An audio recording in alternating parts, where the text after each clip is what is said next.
live. Now go live immediately on X.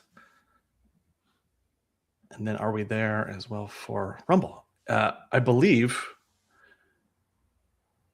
we're at. Cool. It is. We're here.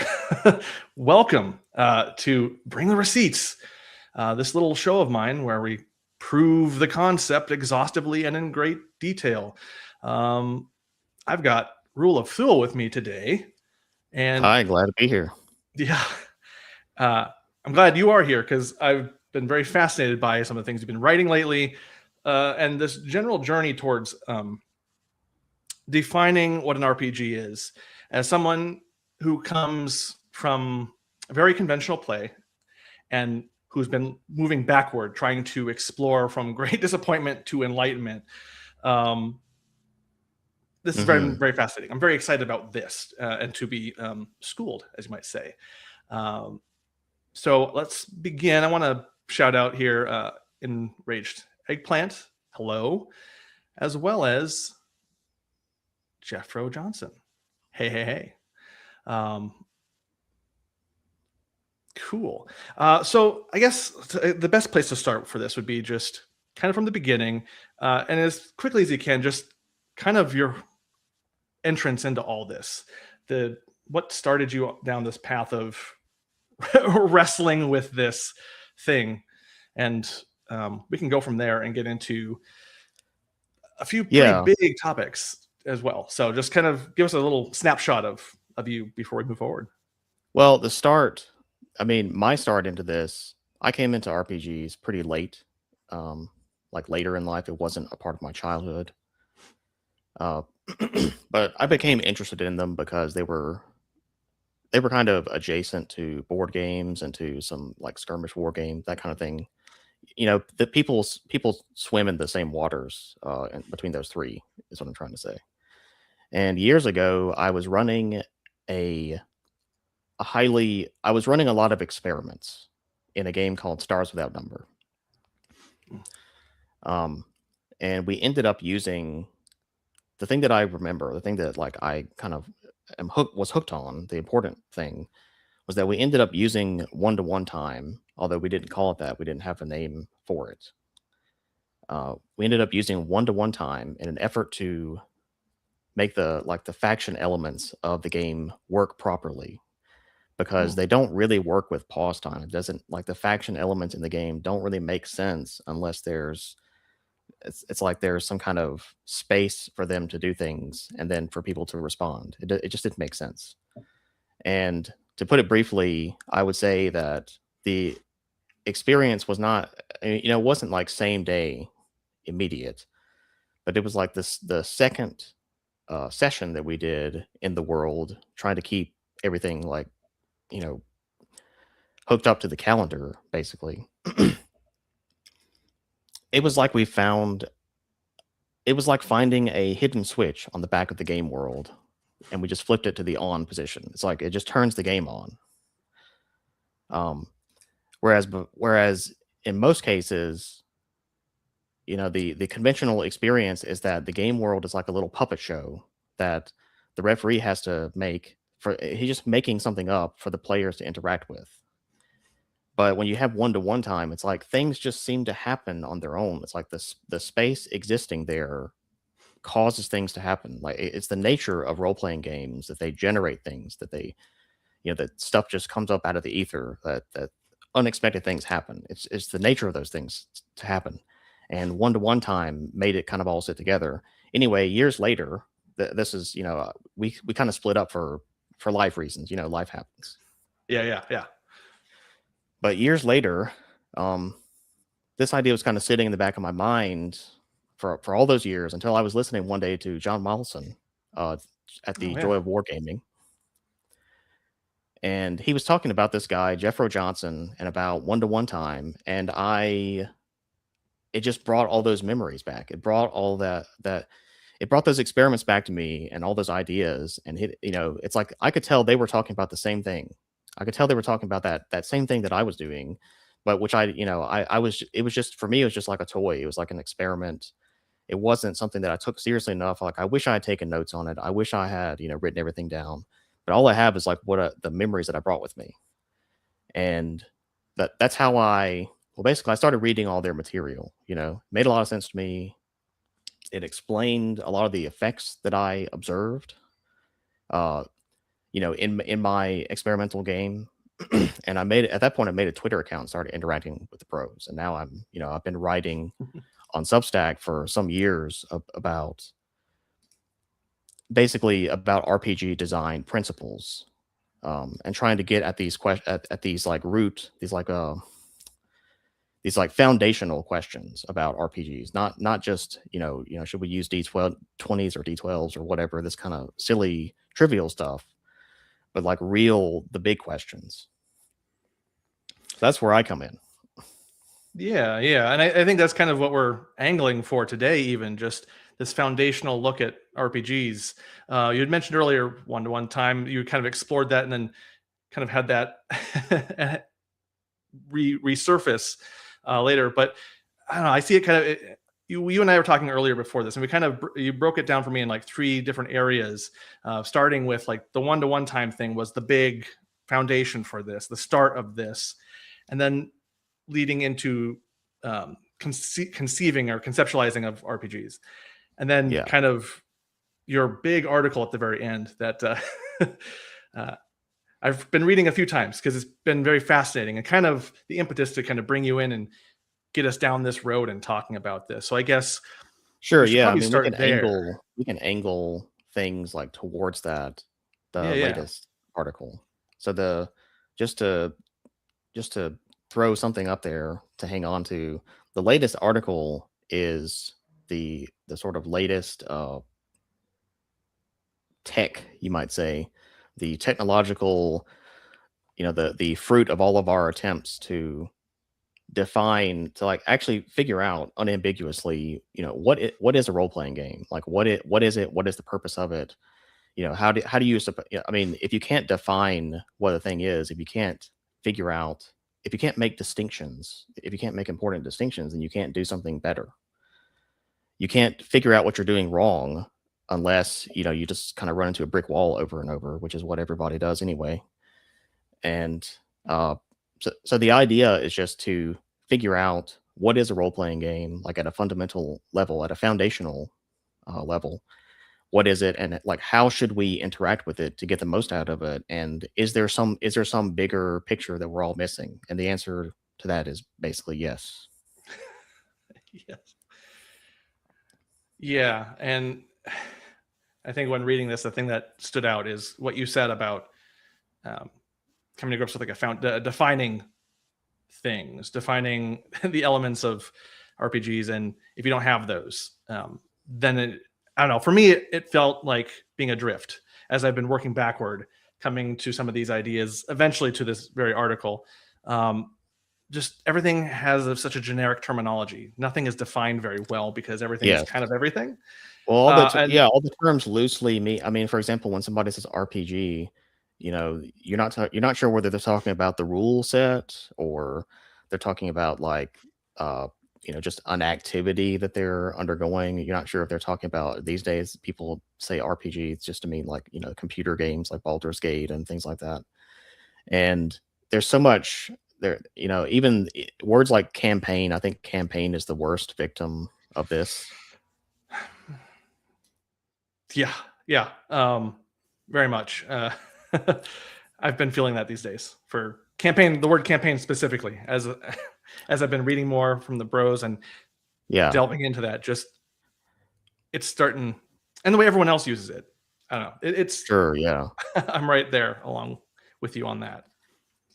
I think the reason that campaign as a term is so important is because there's two completely like, imagine like a Venn diagram with, it's just two circles that are no overlap. There's people using the word campaign in completely contradictory ways, like that have totally contradictory implications. And that's just one of the many reasons that there's so much confusion. Like the whole arena of RPGs is just filled with terms people just throw out there, and they're supposed to kind of be self-explanatory, but obviously, like if something is supposed to be self-explanatory, then one person may explain it to themselves one way and another may explain it to themselves a different way. And now everybody thinks they're talking about the same thing, but it's all different. It's all confused. Yeah, no, and maybe, and in some ways, it's probably just this idea that you hear the terminology, you use it after a few generations of that, you don't realize that you're not on any foundation whatsoever. Like campaign, I tell you I'm in a campaign, and it might as well just be nothing to you. Like, Yeah, and I mentioned earlier that I write on Substack about RPG design principles basically. And I mean, anybody these days can have an RPG blog, right? You just sit down and write something and like make people feel good, and cause them to cause them to undergo nostalgia or whatever, and then you get a lot of praise or whatever. But I write things in a very different way. I kind of write stuff for myself, like how should I put it? I try to write things in such a way that the idea becomes solid. Yeah, yeah, Jeff no, was right about that. So like you can't trust. So for me, in my thinking, you cannot trust an idea that just lives in your head. Hmm. Because our ability to imagine things is, practically unlimited, but our ability to imagine things correctly is very limited. So, you Yeah, can yeah, understand how you can have an idea and you're like, wow, that's such a great idea. But as soon as you try to implement it, you run into the little problems that you didn't think about, and that's why, writing about something to yourself, like writing it to yourself as if you're explaining it to yourself, is like makes vague ideas into concrete ideas. Um, it requires it basically requires you to carefully reason through all the steps of your argument. You're often like when you're writing, you're confronted by uh, you're confronted by like unexpected tension or contradiction between ideas that you thought sat together nicely, and now you have to resolve. You have to create, or you have to like uncover the resolution to that idea. Um, and of course, just during the course of like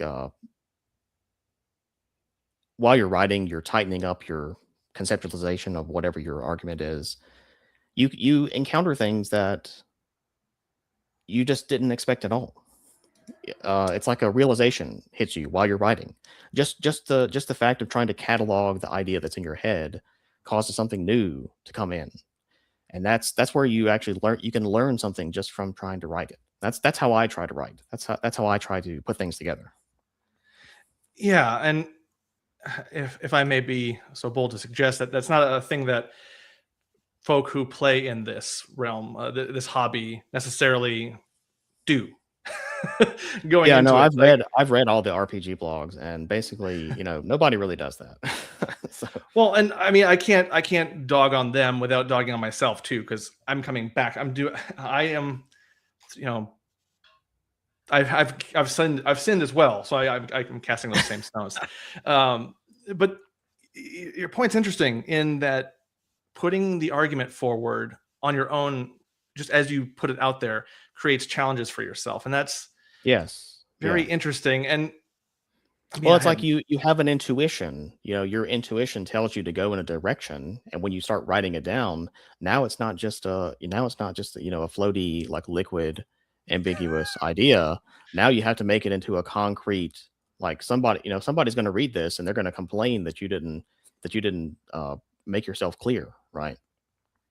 And right, that yeah, person is you. You're going to complain that you didn't make it clear. You're going to complain that you're just writing a bunch of fluff that doesn't mean anything, right? So having to write out what your intuition is telling you, or where you think your ideas are going, having to write out that pathway, um, and treating it seriously, treating the idea seriously, like trying to maintain um, logical coherency, trying to make sure that when you like the how should I put it, like the implications of things are not in contradiction with one another, and trying to make sure that it all is a coherent work, because sometimes you start doing that and you realize that your intuition was wrong.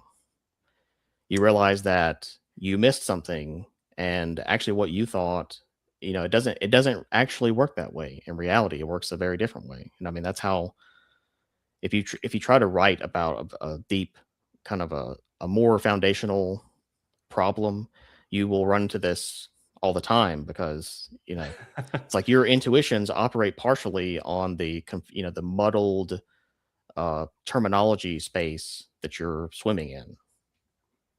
Yeah, and when you're trying to do it on your own, and maybe you don't have the benefit of a community of fellows helping you in this way, maybe that like the folk we're amongst, and you just come across those problem points and stop instead of struggling. Because I mean, I Mhm. have this as well with a lot of thoughts that I think I have big thinks, and when you put them to the test, you got to wrestle with them. And I think that's what's kind of most interesting about this is that it's going to be a wrestle. You're going to wrestle with it. You're going to Yeah. attack it, fight it, push through it to get to any foundational ideas and better yourself, challenge yourself.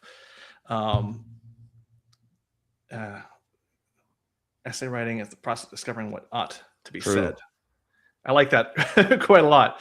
Well, that's Um, what Jeffro means too when he says that just writing something, just writing whatever and then publishing it doesn't mean it's an essay.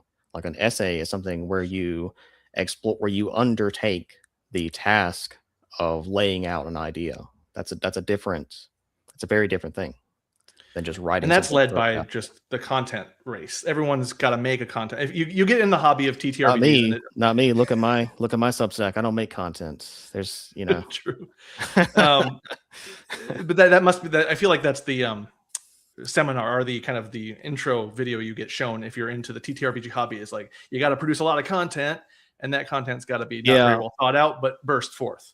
Sure. I mean, And on the one hand, I sympathize like with that viewpoint, but on the other hand, I think this is just how should I put this? This is like when people say that certain things are corrupted by money and by the chasing of funding or whatever. This is what they mean, because like it's better to just write down the correct thing one time every 6 months like I do.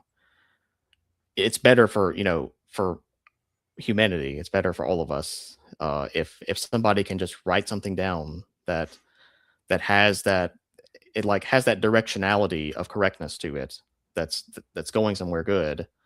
um if you're just trying to make money, then there's a lot easier ways to make money than to wrestle with big ideas. sure. Yeah, it's kind of interesting that push and pull, but yeah, I think it would be good to get then into just kind of some of these big things, some of this journey. You mentioned Sure, that yeah. kind of one-to-one time started it all, and Right. that might be the Yeah, best place to absolutely. start as kind of like the first building blocks. Because with that, at least when I started getting introduced to this concept, it made me stop and rethink a lot of things and Yeah. basically do that internal wrestling. Not necessarily putting it to paper in that same way, but being like, okay, well, what if this means this? This means this. Well, then what about this? So kind of almost verbalizing with myself in the car, in the shower, just like Yes.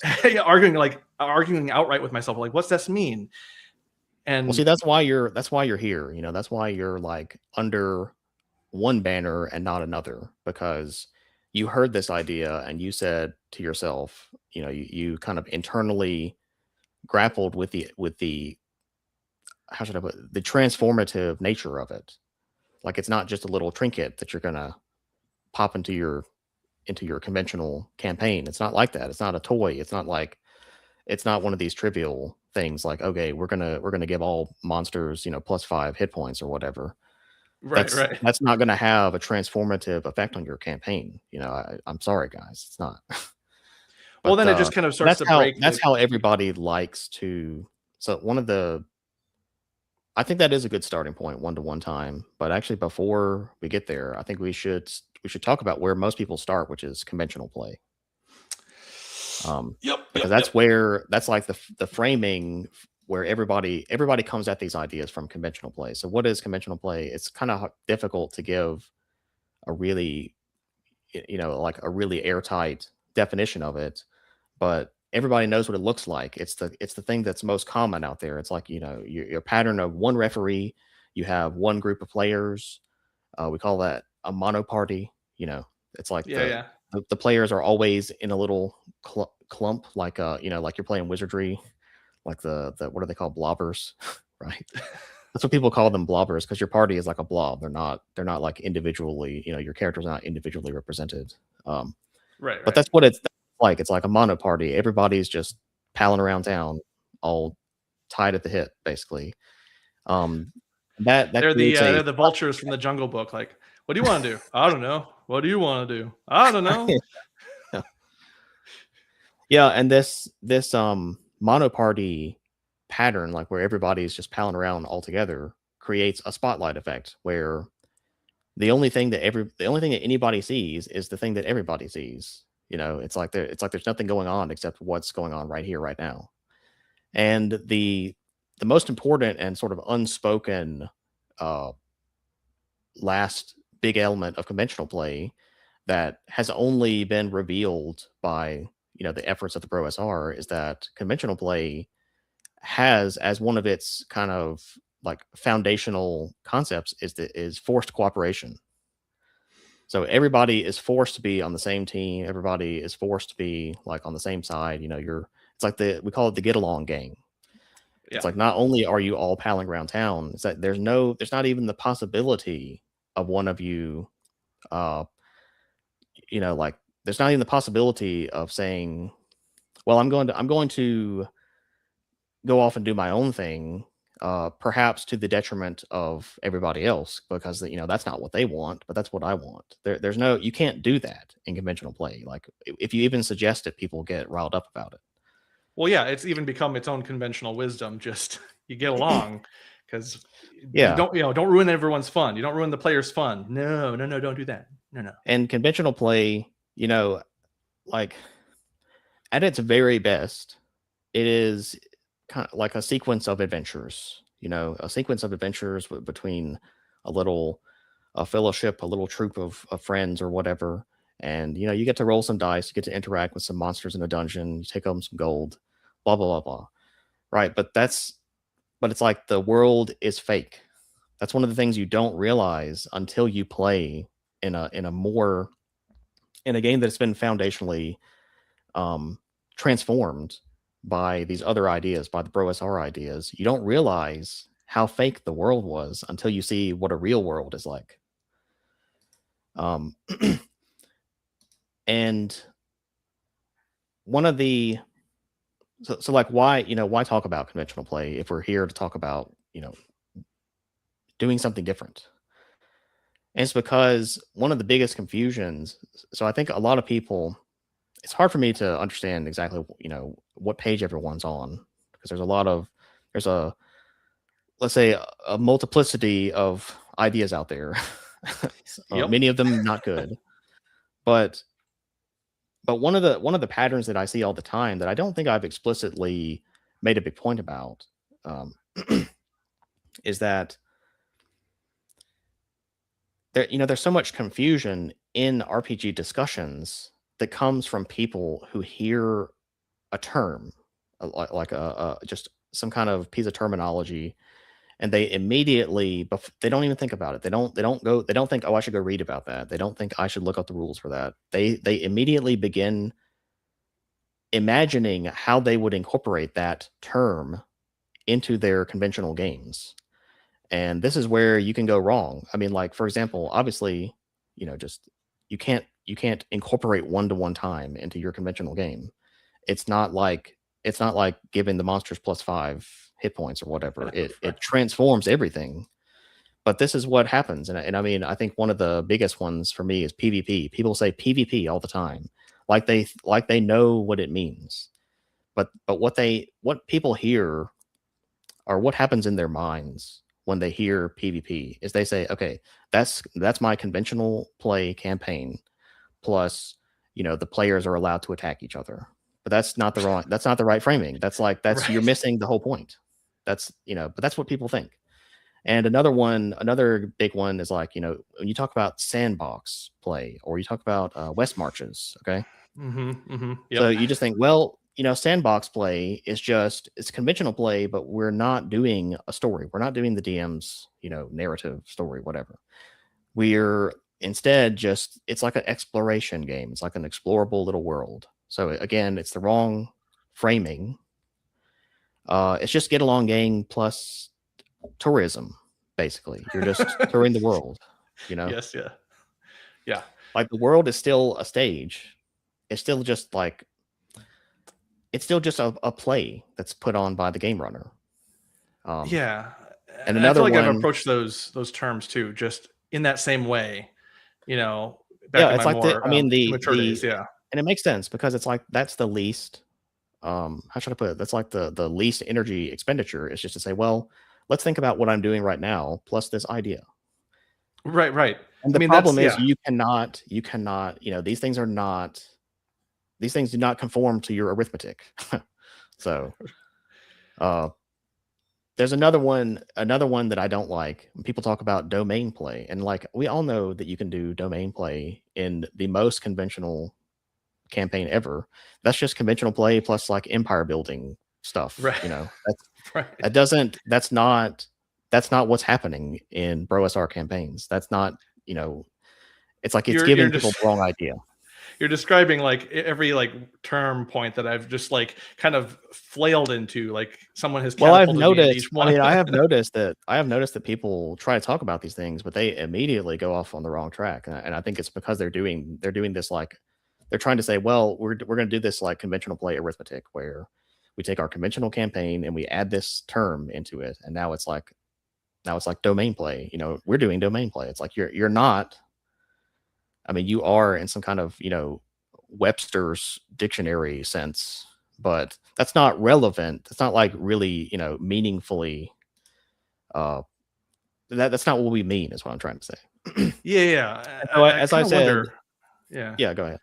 I was just I kind of wonder, given that like most of us go through that trajectory of hitting each of those terms and just kind of like doing that basic arithmetic up front and being wrong, that it's almost like we need to be wrong first, but then we need to move past it. That's where like what you said Yeah, well, that's before why I about thought I would the mention it. yeah, I've been yeah, seeing it. I've actually been seeing it a lot lately. I see people talking about Bro SR ideas, but not calling them Bro SR ideas. Nobody will say Jeffro's name. So uh, he's like what's wrong with Voldemort Jeffro's or name? whatever. And and Was it like Candyman or something? You say his name 3 times in front of the mirror and he shows up and it's like I don't Bronstein or know. something like that. He just dances. He just dances. Nice. But yeah, I mean, I maybe it's worth writing something like trying to collect all these terms because I see people do this a lot, and I try never to say PvP. I try never to say sandbox or West Marches, obviously, and I don't even like the term domain play because all these are not really, none of these ideas are transformative. These are like downstream effects of changing your game. You will see these pop out of your game naturally. They just happen. And so to sort of turn this around, like how do you escape this confusion? And the way to escape it is to understand that the difference between a conventional games, like the game that you're probably more used to playing, that you've probably seen more of than anything else, the difference between that and this sort of newer, bigger, more exciting way to engage in RPGs is that, or I should say that, is to transform like the foundations of the game. So when we talk about, so for example, instead of saying PvP, the idea here that's transformative is player autonomy. Like the players make the decision to do what they want. And that means, that's it. Like there's no like qualifiers at the end about what they can do. It's just like every action. What am I trying to say? Like their only restriction is the what's happening in the game world plus like the nature of their role. Basically, you don't say, oh, you can't attack that guy because that would be mean or whatever. Right. You can't jump So over like those boxes. player Yeah. autonomy is like a transformative idea. It changes everything in your campaign. Every action in the campaign is basically, you know, is changed by the like pervasive presence of player autonomy. You think constantly, what would other players do if I did this? It changes everything. So instead of saying like sandbox or West Marches, you just like reiterate that the game world is the most important object in the campaign, not like the player characters, not like your goofy NPCs that everybody likes. It's the game world itself. It's like um Yeah, it how almost should I seems say? like It's it kind of almost hard seems to like describe, but it's basically like it's when something happens during the course of the campaign, the game world undergoes changes, and you have to figure out a way to like register or encode those changes into the game world so that when somebody else encounters that area, they'll see it. And like this aspect of persistence is is something that you can only do in an RPG. Like even MMOs, which are supposed to be they talk about persistent worlds and stuff all the time. All that just resets back to some standard default level. You don't actually really change the world. that orc is going to show right back up at that same exact spot in about 3 Yes. minutes. Yeah, that's a good way of putting it. Um, and so, and I mean, like, domain play is just a consequence of player autonomy and holding the game world as a primary object. Like, if players can do what they want and the game world is the most important thing, then what the players are going to want to do is interact with the game world and conquer the game world and, control what they can. They want to express their will in terms of gaining influence, gaining power, gaining currency, and building up their strength so that they can master the game world. And that's calling that domain play is just like that. It just sounds so silly. It just sounds so like empty. Yeah, I guess I would say to that just that, especially in the beginning, it almost feels like you want to express if you don't have like this deeper exploration yet so far, and you're kind of in the beginning throes of this, you want to externalize this to someone. Like if I'm saying, to my fellow man or my family Yeah, or friends or whatever, I'm like this cool thing I've discovered, and then you like we come in naturally, we almost want those buzzwords, but they almost make us inaccurate in a way. So then suddenly someone picks up that in this awful game of telephone, and it just kind of expands out. So it almost seems sure. like forcing us to kind of go back to the very beginning, to the game world, these concepts, what player PvP actually means, player autonomy. That's like, so already we're looking at that word, and that word is so much better. But like we don't get there because we get kind of like too excited about it. We're almost kind of buzzing and Yeah, thrumming with this yeah, thing. So it almost seems like we kind of are our worst enemies as we're kind of exploring these. We want to externalize them in some way. So then we get yeah. locked up And on domain you see play or just like subtle differences between. I mean, even just a kind of simple like mindless substitution of terms already makes it so that it's more clear what's actually happening, but not only what's happening, but why it's happening. It's explanatory rather than descriptive. And um, seeking this explanatory like set of terminology is sort of like the mission that I'm on right now. And that's where I'm headed with things.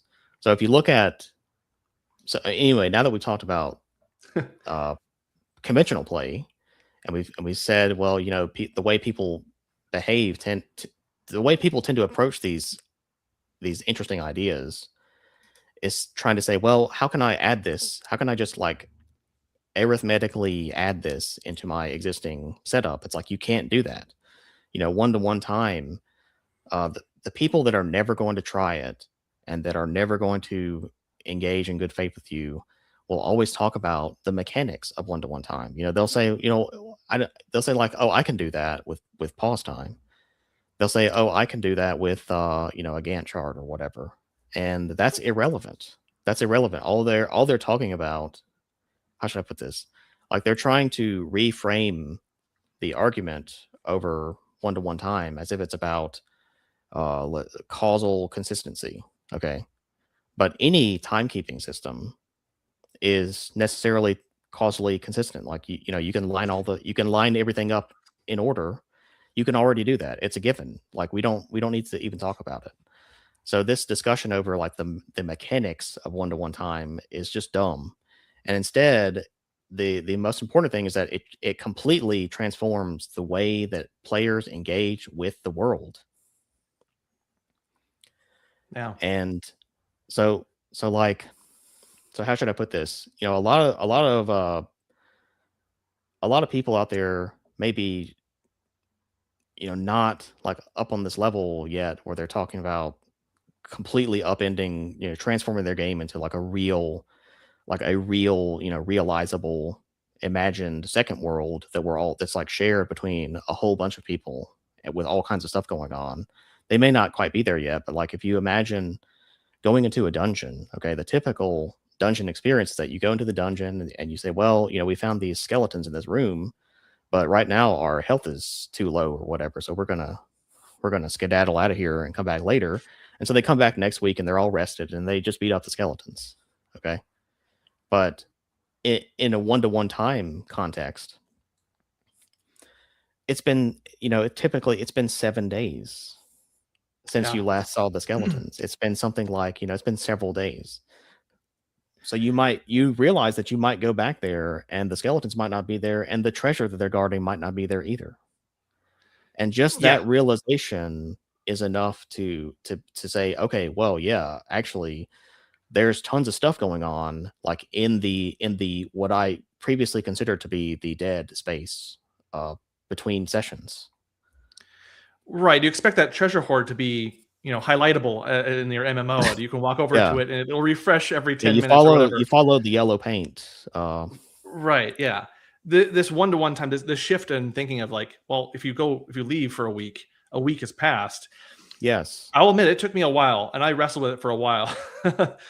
And it was such a fascinating thing to just realize that, okay, this changes. It kind of broke, at first it broke my brain a little bit. And then when I started to realize what this was doing, I started getting a lot more excited about the prospect. But it became also very hard to express in even my own games where I wanted to push this forward. Just like I wanted to play in this, I wanted to explore what this meant and kind of grapple with it. Yeah. That's like, so wait, we have to leave the dungeon before time is up here at the table. It's like, well, yeah. Yeah, Are you going to just that's one of the you know, the downstream effects of these things that you can't just say, well, all right, let's end the session in the dungeon. And now you have to and now look at the look in the player's handbook, you know, the AD&D player's handbook at the end. There's a little, you know, I hardly ever see anybody talk about this section. It's called successful adventures. mm, And Gygax talks about you know, the players, not the referee, the players getting together to plan like an outing of some kind, like, you know, into a dungeon, for example, and how they're going to get in there and how they're going to get back because they have to get back. It's like it's implicit they have to get back because time marches on. I mean, if time did not march on, then it wouldn't matter if they planned how to get back. They could just sort of, you know, you could just sort of improvisatorily footstep your way through into the dungeon and then out over however many sessions you wanted to if time didn't pass.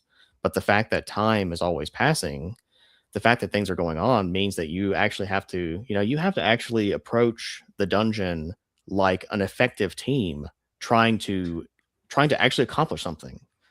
You have to be able to get in there and get out. You have to be able to come up with a plan and execute it. Not just like in what am I trying to say? It's like your real life attempts to execute the dungeon successfully in an evening it mirrors exactly the experience your characters are trying to do in a way that just is totally absent if you're just in pause time. yeah. And one of the immediate things I noticed myself in exploring it is that suddenly the question that you get in pause time a lot after you just go through a lot of things and level up a bunch is like, well, what do I want to do? And one of the first things that I noticed was that like, well, I want to do this thing. This thing has to get done. It's kind of in the back of my mind, like we Yeah. left this hanging. Time's going to pass. Yes. So I got to deal with that. Like it's gnawing at me, and suddenly it becomes like this impetus to play more, which Yeah, that was the big exactly. revelation for me. Well, that's part of the like being effective. You know, as you as the constraint of time is tied around your neck, you start becoming an effective player. You don't realize how ineffective you were previously. You don't realize you just have no concept of how ineffective, you know, your ability to, you know, blow all your spells and to like pile drive a guy into the ground, you know, one Yep, shot a yep. boss or whatever. That is all irrelevant. That is all irrelevant. It is so much more impressive to effectively uh you know, like storm into a dungeon and identify where a treasure is and get out with it. It's way more like your player mastery is so much higher in the second one. Yeah. Well, and it just goes back to like just reframing again. Like you're suddenly thinking about this in a very different way, and it just starts to snowball. Because then you're like, well, what if this is the case? If this is happening with this, well, then what is this? Well, Yes, this and it this obviously feeds changes. absolutely. It feeds into everything. And let me give you another example. Yeah, So yeah. one of the, you know, people that are like a little bit too smart for their own good uh are how should I put this? You know, they talk about these like very technical uh timekeeping solutions. I mean, they're not like complex or anything, but it's like, what am I trying to say? These, as far as I can tell, serve no purpose. They serve no purpose in an RPG setting. Um, because they involve a lot of work. So I'm talking about Gantt, like things like Gantt charts and Oh, yeah. stuff of this nature. So people can always say, well, or how should I put this? Let me put it a different way. So Okay. let's say that, you know, uh, a few sessions ago, the players encountered a lich somewhere. Okay, and as you do, it was a total party kill, totally wiped out. Everybody's absolutely wrecked. And then so they made new characters, and then those characters, you know, went through a whole bunch of stuff and all these things. And then one day the referee is like, you know, going back and he's looking at his notes and he's like, oh, there's a lich over here. And then he goes to his Gantt chart and he says, well, that lich was encountered like 150 days ago. So that lich has had 150 days. I'm going to give him 150 days of, you know, plotting and like building his forces. And now like he just bowls over a kingdom just out of nowhere, you Right. know. And today we have, you know, we have solutions to this kind of thing. We have scene posts that sort of seed happenings. They sort of like what am I trying to say? It's like a systematic uh it's a systematic way to leak rumors out into the world about things that are happening. So this lich wouldn't just suddenly spring up, you know, on this other Right. group and like bowl over their castle. Or, you know, if somebody was trying to say, well, I can do that with Gantt charts. I mean, it's true that you can, but it just functions worse. Just But everything it about it functions worse. Whereas if you're doing one-to-one time, the, you know, when you go back and you remember the lich, like you're giving him maybe, you know, a week or something, a couple of weeks of doing things. You're not giving him like half a year because your other party likes, you know, time skipped to travel to some other city or whatever. You're well, right. not, you know, Yeah. everything is coming in at a pace. It's like the time is getting dispersed equally to everything in the campaign, including the entities that live in it that have nothing to do with the players and that don't care about the players.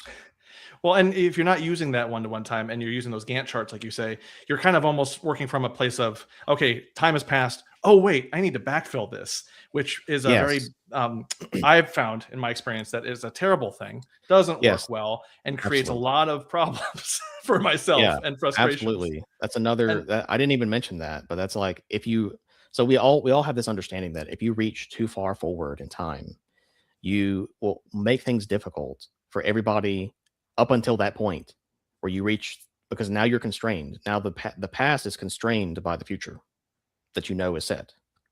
Okay, and it's the same thing. It's a similar thing if you reach way into the past and you change something in the past. Now you have to figure out a way for it to carefully matriculate forward without changing a bunch of other stuff along the way. And so again, Gantt charts just they don't do the job. They don't actually do it. They don't actually, you're not actually forcing yourself to reckon with these things. Uh, and of course, it's like too much work to sit down and be like, oh, I forgot about this lich. He's got 150 days of stuff to do. Like, what am I going to do? That's too much work. It would be better to just it would be better to just do it as as time passes. Right. And depending on what system what system of rules you use, it's going to ask Sure. you for those 150 days to be like, why don't you just freeform this? Start writing a Yeah. novel. Like it's gonna demand a lot of this. Well, I mean, a more Cognitive serious, load. like if you're playing exactly a more serious rule set, like if you're playing Axe or something, that lich is going to go to town. I mean, literally, he's going to go to town. He's going to take it over, and there's not going to be a town. So, Right. uh, yeah, and this, how should I put it? Like this one-to-one time is like, people have tried all kinds of things to get away from it, to say, well, we can do this we in this exceptional case, and we can do that in that exceptional case, and it always comes back. It just always comes back. It's like the breathing rate of the world. It's like the heart rate of the world. And if you make the world hold its breath, it just misbehaves. And if you make it hyperventilate, it misbehaves. It just doesn't work right. It just simply doesn't work right. And I have to say that, the thing I haven't mentioned, which is maybe like a little bit too, um, I don't know. I don't necessarily know if I think this is a more advanced understanding. The understanding that comes from deep experience with it is that if the rate of the passage of time changes through the course of the campaign, then you as a player are playing in a very defensive way where you don't know if next week is going to be a week or if it's going to be a month. And you don't understand that you're doing that until you do one-to-one time, and now you know exactly what to expect. You know exactly. You're like, well, 2 weeks from now is going to be 2 weeks from now. Right. Yeah. That like 6 months from now is going to be 6 months from now. When I started Dragonheim, I I I cast a spell which would not take effect for 6 months. Oh, jeez. You're talking about the first era, right? The first part. Yes, yeah, Yeah. yeah, yeah. I'm not giving you Sorry, any was not secrets. fishing for any sort of internation secrets.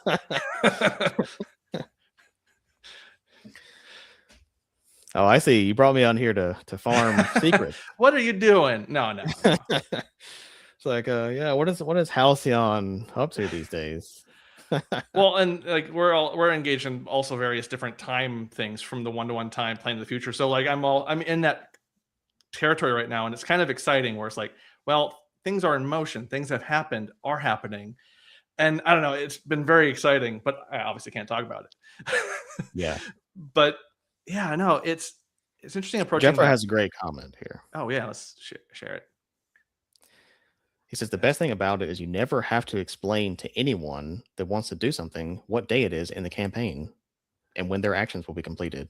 100%. It's so easy. It's so brain dead easy that it surprises me over and over. Whenever people talk about one-to-one time, they're always talking about the mechanics. The mechanics are just brain dead easy. Yeah. If you start a session on Wednesday the 12th, it's Wednesday the 12th in the game.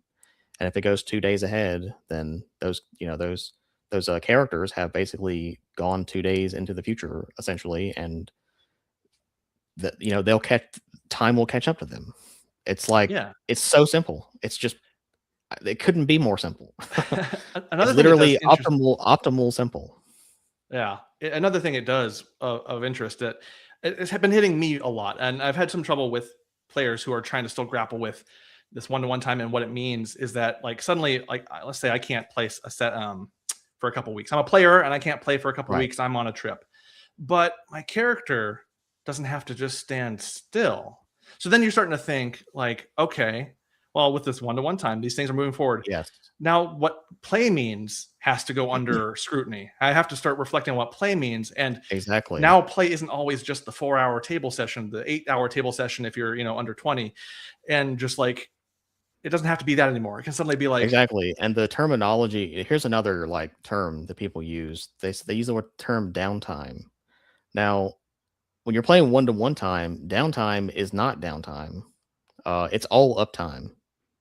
One to one time is all uptime. There is no downtime. The only reason that we use the term downtime is because that's what people, people are like, oh yeah, my ranger is going to go pick flowers in the forest or whatever during Right. downtime to make a to get the alchemist potion or something, and that's where that usage of the term comes from, because they're just like, oh, that's where really they just mean it doesn't happen during the session. Right. And yeah, so then you start going to it brings you to another term to start to like go backward and dig to the Yeah, foundation and see now what it you means. realize, like you were saying, play is all of it. Right. All And of it's then play. if so then you can suddenly you realize like, well, what if I approach my referee or DM or whatever? Can I just like, hey man, can I do this while I'm gone? I'm not going to be Mhm. able to do the dungeon, but can my guy do this? And then suddenly everyone's thinking like, well, yeah, okay. Yeah. And then everyone has to stop and think like, this is really happening. This isn't like we're not in some static, thing. It's this organic thing that has forward momentum. I don't know. It's very revolutionary. And as I've explored it, my mind Yeah. keeps going. Yeah, revolutionary is a good term. I like the term transformative. It Okay. completely transforms it into a totally different thing than what almost everyone thinks when they think of an RPG. And that's why I am uh really determined to try to define what an RPG is, because it's so different than what people think. It's so different than what everybody thinks. The thing that people are talking about is just conventional play. It's just, pause time, stage play, theater, puppet show. That's and I mean you've how should I put this? Like you've jumped into Drakenheim, okay? You got multiple campaigns actually going now. uh in the Bronstein style, which we haven't talked about Bronstein yet, but that's like the next item. And I mean, that you would never go back to conventional play, right? You know that it just seems like a hollow. It just seems like there's nothing even happening.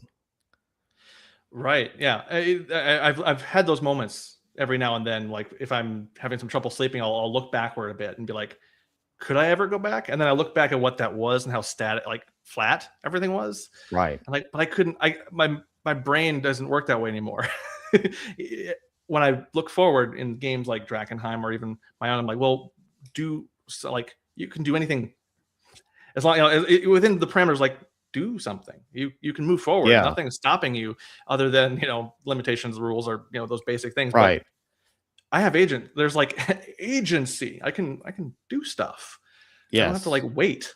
I don't have to wait for Well, everything to there is a pick back up. restriction. There's a restriction on what you can do actually, and it's how should I what did he say?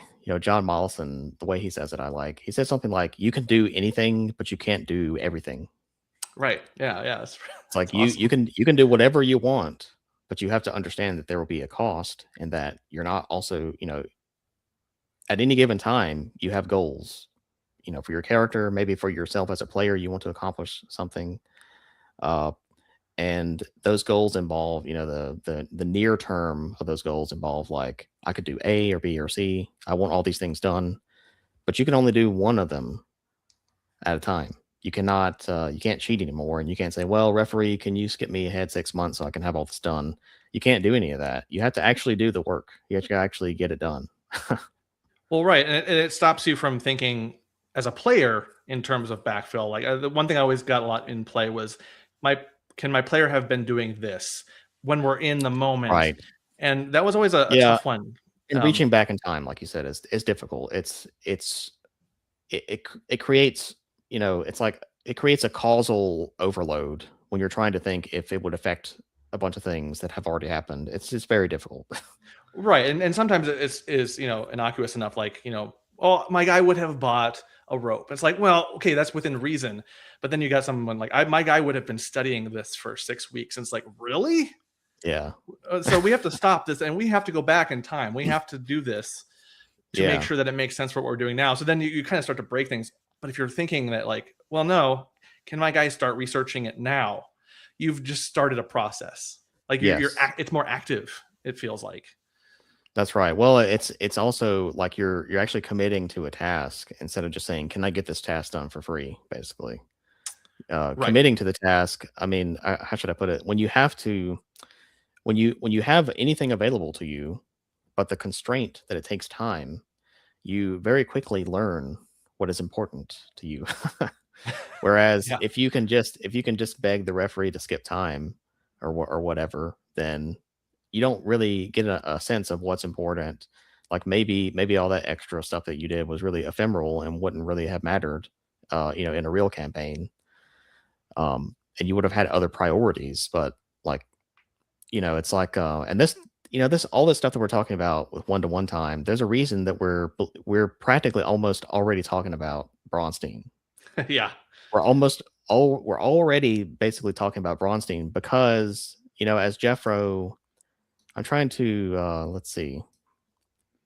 Yeah, so in April of 2024, Jeffro wrote a post on his blog, on the Space Gaming blog, called Braunstein Play is Fundamental to D&D. And he says this. He says, if you use one-to-one time, then your campaign becomes a type of Braunstein that is spread out over time. And I mean, when I read that, just so many things clicked. It just all made sense to me what he was talking about when he was talking about Bronstein. And this thing about, Jeffro is absolutely right here. He says having to set priorities and make decisions is so realistic. Of course, absolutely. And that's like part of the Bronstein. So like, what do we mean when we say Bronstein? So Bronstein, the operative definition is multiple independent actors operating in conflict under the fog of war. That's a very, you know, it's like a very brief, terse kind of definition. It's like it's more like a test to see whether your campaign is a Bronstein or not, to see if it, checks these boxes. Right. Right. But Yeah. what it really means, the salient feature of this is that not just players, not just the players, but all the characters in the campaign, every character in the campaign, you think of them as an individual rather than as like members of some pre-established team. Now, of course, you can have, you can team up in a campaign, but it's not a forced team. It's not like a forced alliance. It's not like how should I put this? I mean, like for example, I have two characters in Tradehold now that used to be in a different kingdom, so they defected from their kingdom, right? So Right. even Right. though they were started, even though like that was the rules and that was the setup, they started in that kingdom because that was the conditions they started their characters under. Um, they eventually made their way into Tradehold because we're just better, and and that's like the nature, the essential nature of the Bronstein is kind of what we've already talked about. It's like player autonomy, but it's not just player autonomy. It's like there's limited information. Every character in the campaign has a limited field of view, and that's what we mean by fog. Like that they're under the fog of war.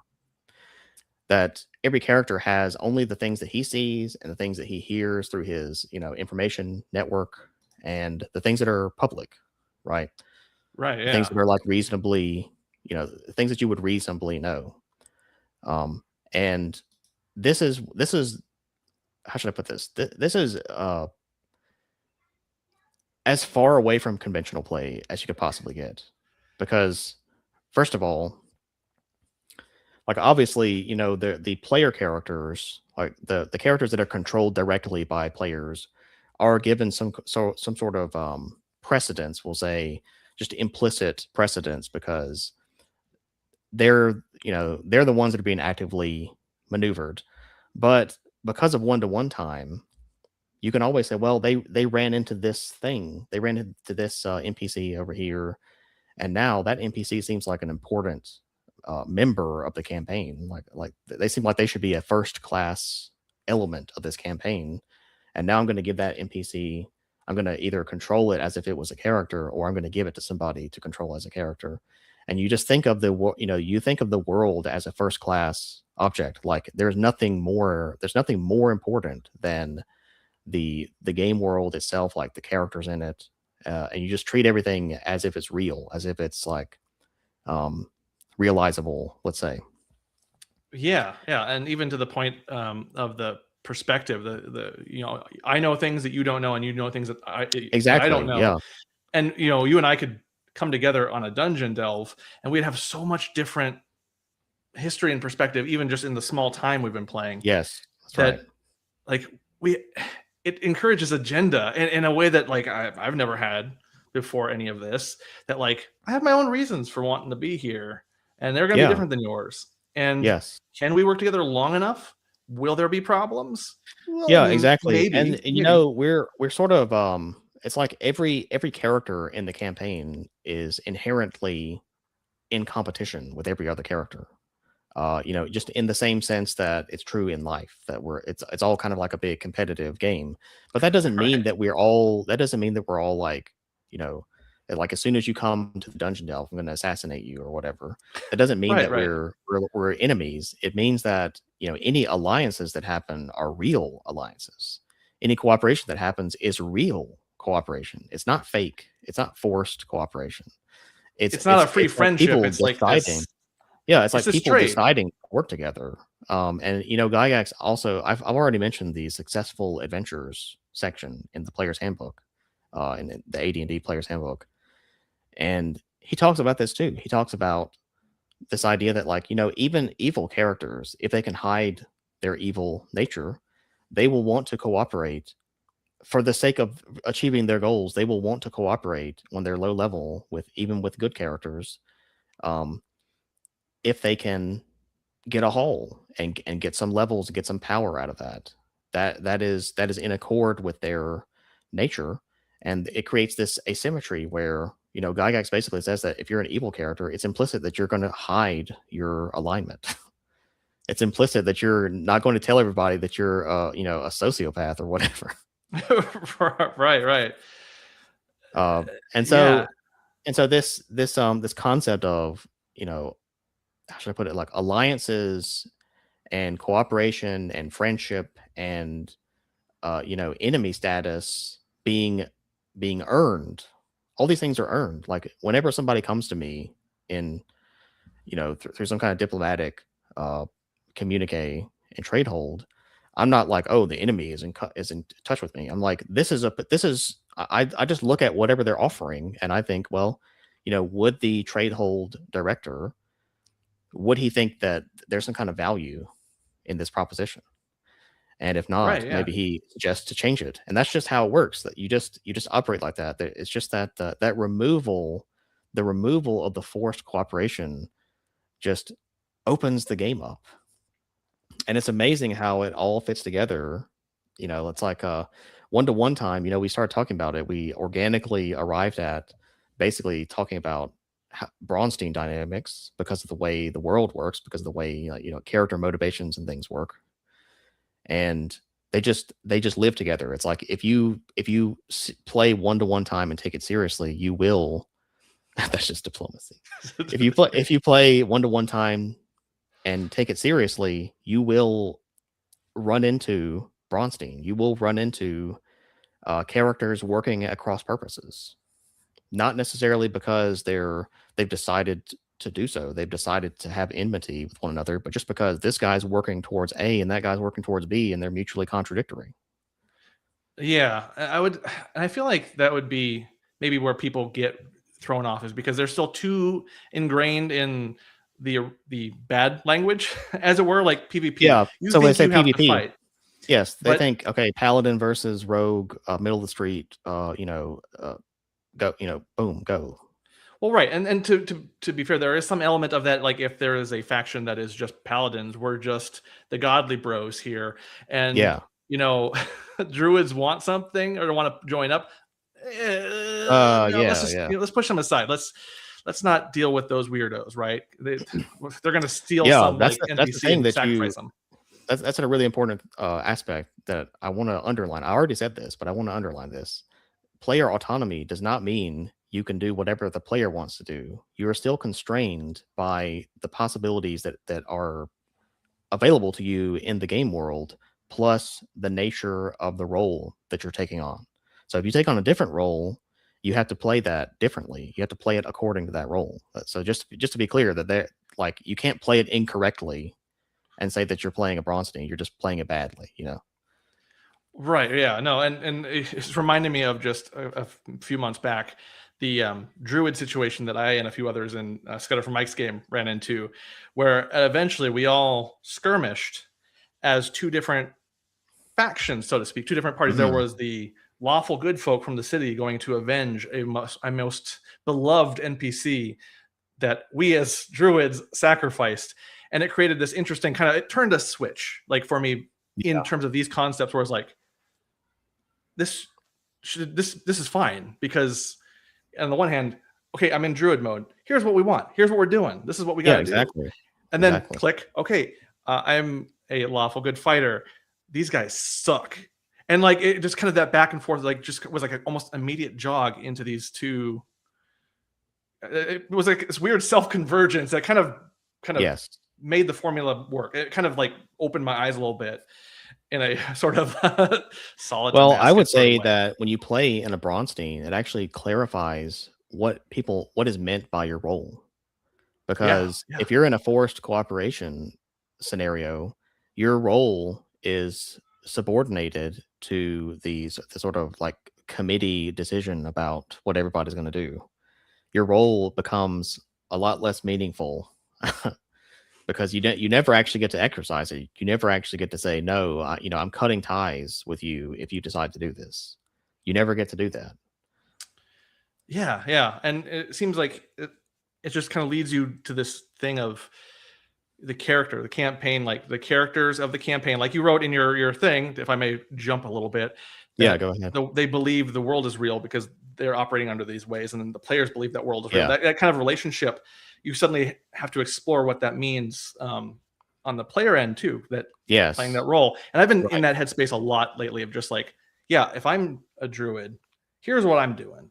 Here's what I want to do. This isn't me. This isn't me personally. I'm not druid, but I'm playing druid. Here's these things that are going to be happening. Well, Hmm. tomorrow I'm going to be playing a fighter. He's got a little bit of a different thing going on, and it's just a very at first it's a very novel way, and it leads into like you have to start thinking that way with this almost. Yeah.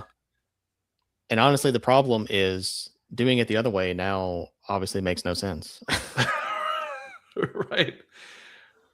Yeah, yeah. um, so yes, But then you start, the Bronstein. So like, what am I trying to say? Like, having it so that your campaign is conceptualized as a Bronstein played out over time. That makes the the meaning of role obvious. It makes the meaning of role actually like rise to the top so that now it's clear what's actually meant because that character has his motivations, he has his own independent concept, he has his own independent how should I put it? It's like he knows things that other people don't know.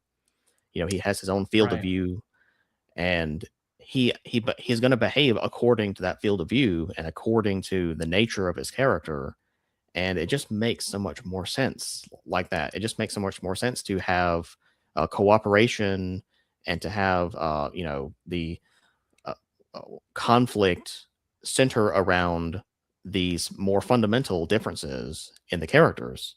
And it's natural, given this, it's natural that they would have a tendency to line up by alignment. I Yeah. mean, that's why you could say you could even say that's why it's called alignment, because it tells you how, in the end, all things being equal, that's how they would line up. That's the banner that they would fight under, essentially. Well, yeah, and then And even just to that, before that, if you did, in just a conventional play, you're just like, okay, well, I've got a lawful good paladin, and this guy's neutral, and like, I don't know how I feel about that. It's very obvious in a Bronstein how you feel yeah. about every character at all times. It's very Yeah, obvious. yeah. And it answers, when you start to go down this path at the very beginning, you wonder, like, I feel not great about these elements. I don't know what they are. What's causing me the problem? And usually when someone's like, I'm a lawful good this or this, or I'm a true neutral, like when they start going through the axes of alignment, and you're like, but what does Yes. that mean for you? And then no Yeah. one seems to, like, everyone moves on from it, or alignment's not that important. It's just kind of there along with the Right. ideals, bonds, and flaws, just as something you can just ignore, whatever. And it's like, well, that never sat right with me. It's a Whereas trinket. It's a when, trinket you can add to your campaign, right, right. So then when we're in this element, suddenly, like, well, and I loved the conversation I had with Scott from Mike when we did this druid thing. Just like we started Mhm. jamming on what druids meant in terms of Yeah. what it meant in AD&D, what Gygax was going for. Suddenly, Mhm. in this element of play where we were role playing the role, playing to the role, it became a book thing. I started looking things up, researching, and suddenly Yeah, like, oh, exactly. this role means There is a something. very specific conceptualization of druids in AD&D. Yeah. Yeah, and it's very different from 5e, which again, all these things that like I should have clarified up front. Honestly, That's I kind forgot of there where I were came from. druids in 5e. Yeah, no, I've come They're not from real druids. They're just like a shaman class or something. a hippy dippy shaman. Yeah, no, but then opening my eyes to that suddenly kind of also furthered to this, that like the role is important. And even where I've Mhm. just been exploring that this year after Drakenheim, realizing that like I am one guy, the leader of one nation, but I'm also the units of that nation. What does that mean? And then you read something like Yeah, from Crossface about like the campaign character, and then suddenly exactly. like we're moving through different levels, and it's starting to make you think differently. Yeah, I would say that so in Drakenheim, what we're doing right now, it's not well cataloged yet because there's a lot of fog of war in Drakenheim. Okay. Yep, There's a yep. lot. I mean, everybody that's playing in it, nobody knows what anybody else's fog of war looks like, but there's a lot of stuff going on. And so it takes some time for people to be like, okay, I can write about this now. But it'll come out. But what we're doing now with the nations set up and with the like the like one of the characters is the nation leader who has implicit control over like a huge faction, military forces and all this other stuff. um that's a very that is such an explosively bigger role to take on and to figure out as a player. It took me a long time to kind of uh figure out what I was doing. When I was playing in the previous in the Age of Power, when I was playing the Lizard Man, I found it very easy. I was just like, what is my crazy lizard man, wizard guy gonna do? I found it Yeah. very easy to just figure that out. But now it's like, well, I'm sort of stewarding the these these player characters that are part of my nation. I'm stewarding like the denizens and the citizens of the nation and the military forces, and I'm trying to like it's like you're I don't know. It's a bigger thing than anybody has dealt with, I think, because I mean I can't think of a situation where somebody has written about this kind of thing. And I think we're pushing. It's like I don't know how to put it, but like the Bronstein is causing us to push the game to be bigger and bigger and bigger Yeah, forever. You know? that's definitely the ambition, especially as I've learned more, as I absorb everything, and follow under the tutelage of serious DM, and just like expand my mind on this. Like suddenly, this spirit of yes, but let's do this too, or like this kind of trying to push the net forward to see how much fish we can put in here, feels very habitual now, day to day. Like what more can we do? Almost like what the speedrunners tend to do with games in terms of just like how can we break it, but Right. a more holistic approach, not trying to ruin it, but more Right. like what more can we expand it with? And I think you can see how much of an impact the instantiation of a campaign makes. Well, I mean, I can because when I started in the previous in the Age of Power, everything was very different because I just started. It was like, okay, here's your faction. They're over here. They've got these, these assets, and like here's some stuff that's going on nearby, and just read the scene post and figure it out. And and now it's like the setup is so different because the power level, when you make a character, they're level 1. in the previous campaign we were doing level 20 characters, Oh or man. like like a monster faction. So I was a monster faction. A lot of people were level 20 characters, like level 20 wizards and stuff. And it was just it was a completely different. I mean, everything felt totally different than it does now, and it changes a Yeah. lot of it has a huge effect on things. And this is telling you that, even something as seemingly innocuous as just setting up a campaign for the first time, that you're engaging in game design by doing that. And so if you're Yeah. engaging Yeah. in game design by just setting these games up in a certain way, then it makes it even more important to figure out what are the right things to do. What are the north stars to look at. It makes it even more important to kind of answer these questions, and that's why I'm working on this stuff. So Yeah, I know. And it seems like we have hello Jacob, 100%. We have, it's also why like uh, it feels like kind of a good leadway into your wrestling article that you wrote. Um, yeah. in terms of just Oh man, that would be so much more entertaining if it was about wrestling. that It's should have been actually the really thumbnail hard. It's picture. actually really hard to read. You're gonna you're gonna disembowel everyone before they even get to the first paragraph. Well, but it also was like kind of a next step. Like everything so far we've been talking about has kind of led into one other to the next Yeah, thing yeah, very gradually. And so far here, even when you've mentioned that you started to explore these things, it's an interesting exploration. The Wrestling with Proteus article, and I mean, there's a little bias. I got to assist with you in like feedback back and forth, which was cool. You were like, "Do you want to do this?" And I thought, "Wow, this is gonna be this might be a tough thing. It's gonna be a little bit outside my level of thinking. Let's go for it. I don't care. Jump in." And what then you got me thinking about is just like this is it was a very interesting way to start thinking about things and breaking things down into different reasonings that in some ways, every step along the way, I was kind of surprised at the conclusions, which may be what the point was. Just like, yes. okay, That's well, then why if this I is this, then absolutely, yeah, this, like, yeah. and Me I too. When I was writing it, so I will tell you that I first opened this draft in, I think it was November or December. okay, yeah, So it yeah, was a long time. It sat around, being poked at for a long time, and most of that was just me trying to like fill in the logical gaps that were left. So I would write down some steps. Or let me back up actually. So what yeah, what yeah, is yeah. the genesis of this article? The genesis of this article, we've already kind of talked about how there is a pursuit of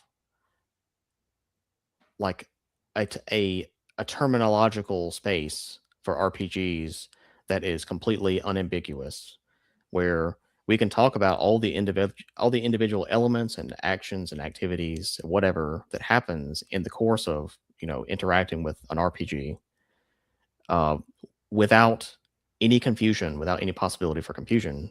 So everything is like put in a concrete way, and so that's the goal. But the germ of the idea was, I was thinking about, I'm trying to think how to put this, like a long time ago, so probably 2 years ago. Mm. Alexander McCrease was talking about what he called abduction, which I don't. I would rather call it abductive reasoning, just so it's not like kidnapping, right? So, Yeah, yeah, sure. uh, so abductive reasoning is this idea of, well, given that A and B are true, what are some stories that could have been, that could have resulted in A and B being true? Essentially, is what it is. I mean, obviously, I go over it in great detail in you know in a much more strict kind of like logical way in the article.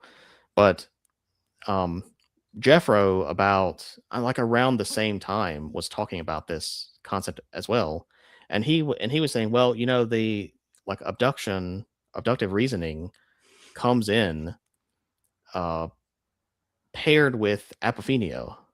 which is I see two unrelated things and I imagine a relationship between them. And of course, this is something that you do all the time. I mean, when you're playing an RPG, the rule set has a generative element to it, even ones that don't explicitly, uh, say, well, generate this thing on this table or whatever.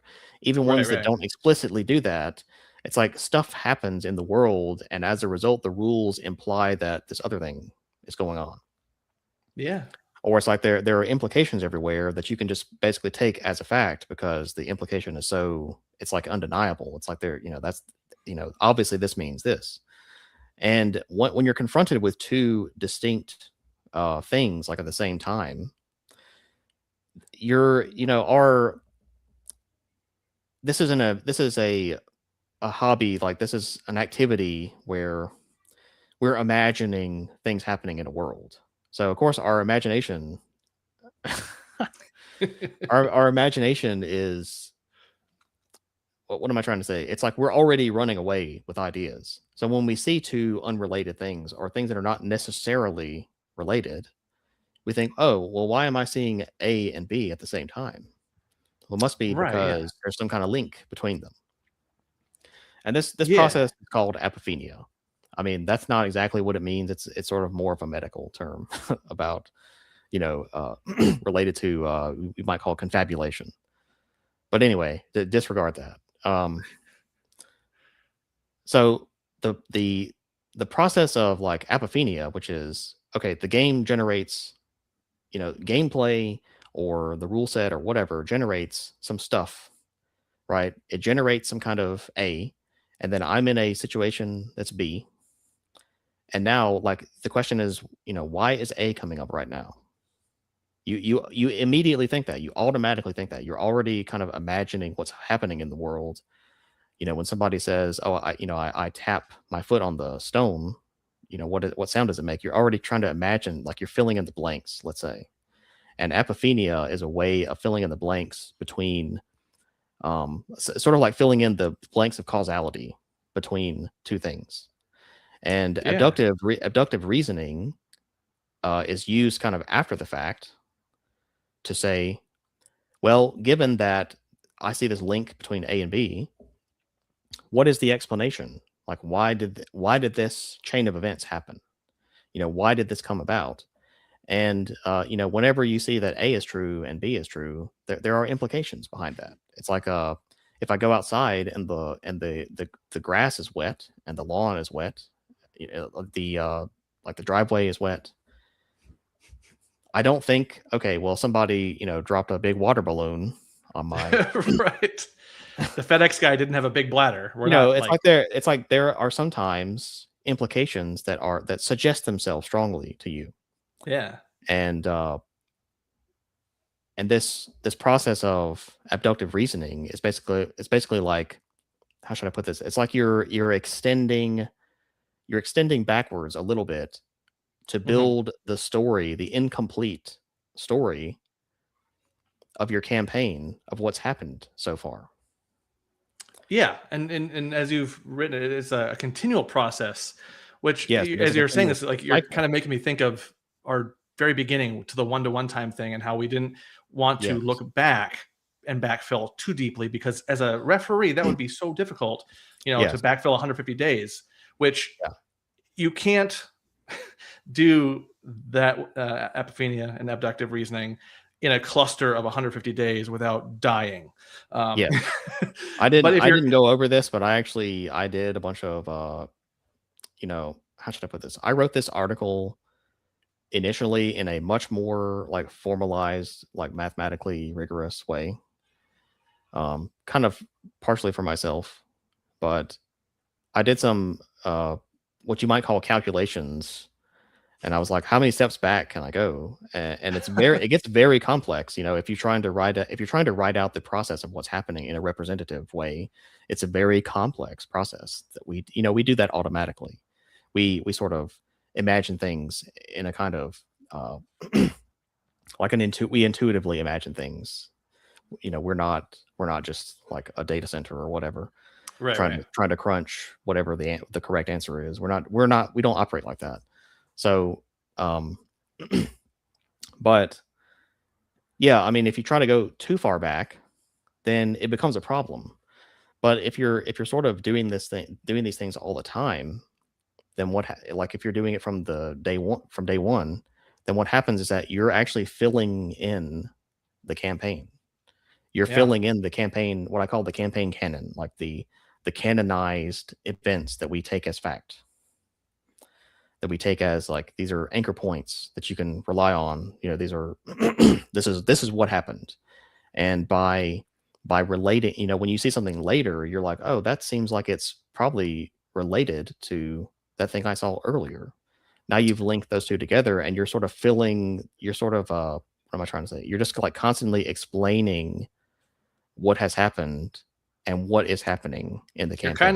You're kind of in a way doing the proof of like you found the solution. We have the solution here, but yeah, you gotta show your work a little bit. You know, Yeah, yeah. in old school, you know, you always But anyway, in math, you always what I have to mean show your is if work. you what I was saying, what I was getting at was basically like this computational problem is not a problem because you've been doing this process the whole time and you've already got all these things set in stone. So now the stuff that you're dealing with is not, you know, floaty, you know, it's not like infinity possibilities branching out into infinity, you know, trees.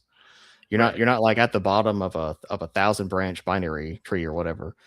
Uh you're not it's not like that. It's like you're consistently what am I trying? It's like you're calcifying the history of the campaign by just thinking about it systematically as you go along. Yeah. Exactly. So, and And this is you know this is like the first half, let's say, of the article. It's just right. explaining this process. And for me, this was just me trying to say, well, you know, if like I understand what Jeffro was saying when he's talking about apophenia and abductive reasoning.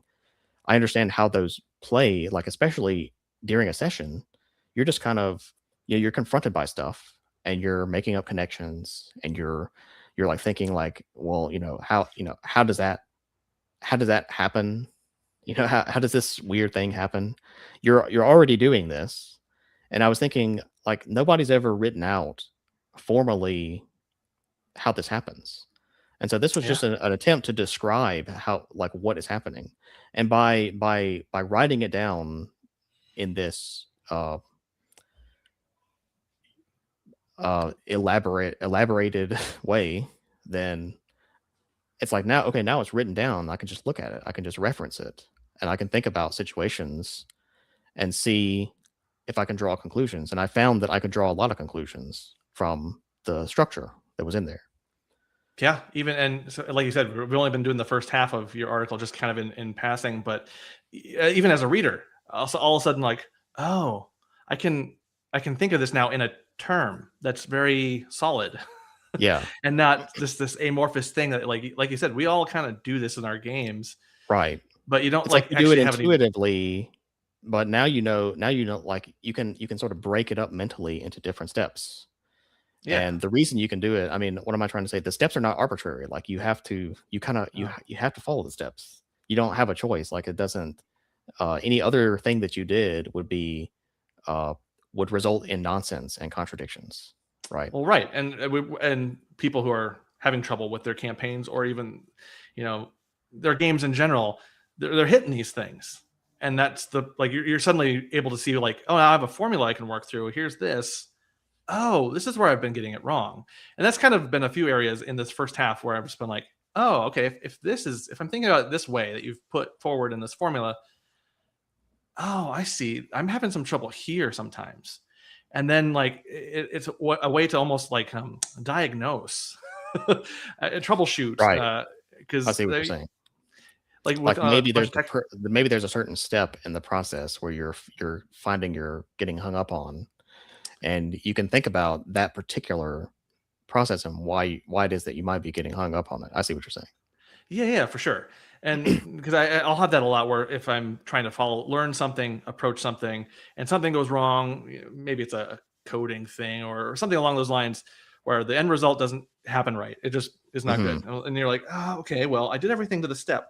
I go back and find those steps, and then I found out maybe step 14. It was like, oh, I just put an extra R here, or an extra 3, or like some weird thing there that just like, yeah, I blew that way out of proportion. I did it wrong. And you think about it this way, and suddenly you're like, well, I could find myself getting gummed up in apophenia and abductive reasoning and not know what was going on in that area until I read something like this and kind of broke it down and be like, well, here's the step I'm in. This is what I'm doing. And I have a chart I can, or not a chart, but like actually a chart. Yeah, there is a chart. But I can break it down and be like, that's those things. There we go. Pop in what Jeffrey was saying there. Yes, exactly. The idea is that you're crystallizing reality. Yeah. As you're going through these processes, you're crystallizing reality. So you're sort of creating the canon history of what's going on. And it's a really good observation too. I mean, we haven't quite got there yet, but it's a really good observation that Jeff was talking about, that it is a collaborative effort.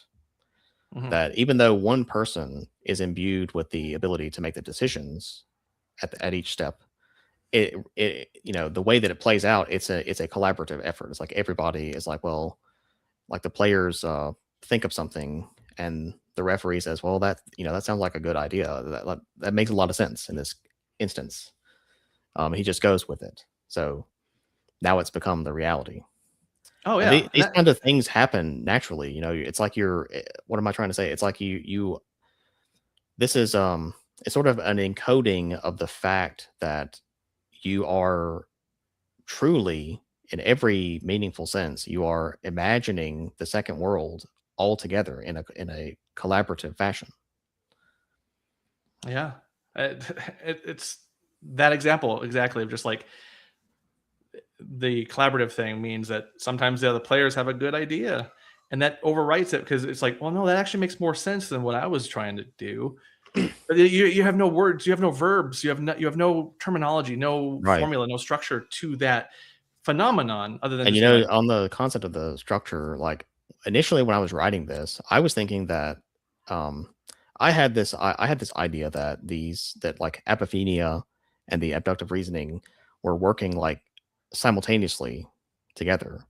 But the reality is that that's not how they work. The reality is that you do the one first and then you do the second one, because it just doesn't make sense. There's no way to do them simultaneously. You know what I mean? You can certainly try. But anyway, that's kind of what I was saying earlier. Like when you're forced to write out an idea and treat it seriously and try to follow its conclusions and try to make sure that everything is coherent and in step, you learn things just by doing that, because the stuff that I write is not arbitrary. It's like I'm trying to describe something that really is happening.